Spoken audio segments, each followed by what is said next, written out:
Alright, I'm here at Stanley and Gemma Goldberg's, just up on this lower roof, and kind of making an assessment of what's going on with this roof. This is right over top of the garage where there's some fairly heavy leaking.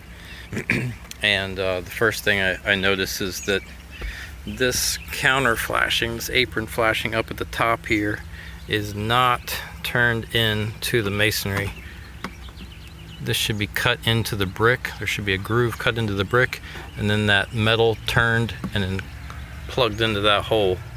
Also, these fasteners that were once caulked, sealed, that sealant has deteriorated. Same thing with the sealant along this window, the apron flashing along this window. And then of course we come over into this other corner, and we're gonna have the same situation here where the apron flashing is not turned into the masonry. Also, I've noticed, wait for this car to go by, the shingles are looking fairly pitted. So along with some faults in the installation, the shingles are at the end of their lives as well.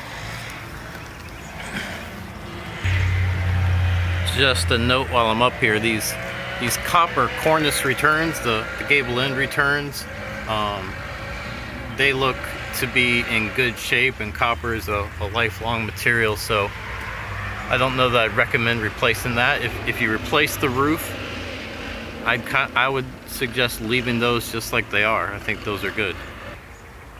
So I'm down here at the eave of this roof now, and I'm looking up under the gutters. We got 5/8 inch OSB plywood, which is fine, and you can see the ice and water shield at this eave, which is good. The thing that is missing is a drip edge. A drip edge should be a piece of aluminum that sets right there and covers this gap, and then any water or moisture that gets up under there somehow would then, trickle down off and into the gutter. Instead, we've just got this gap that's allowing any moisture that does get up here to go down into the woodwork of the soffit. Over here at the bay window, I like how they did this. This is one pan that kind of goes up the side of the brick. That's pretty, but it's not counter flashed in any way, and it's not turned into the masonry.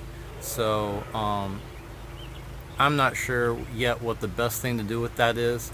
Adding some counter flashing would be ideal. If it's possible to counter flash that curve like that, I'm sure we can figure out a way.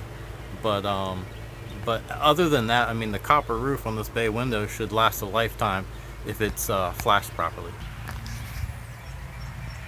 Over here at the rake edge, you can see, maybe you can see, of course there's no drip edge here on the rake edge either, so any wind-driven rain can get up under those shingles, whereas a drip edge would just kind of make it trickle off onto that rake board without a problem.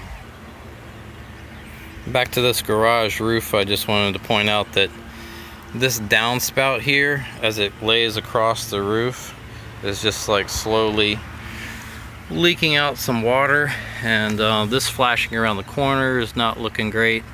So what's going on here is we've got a soft spot in the plywood right in this area.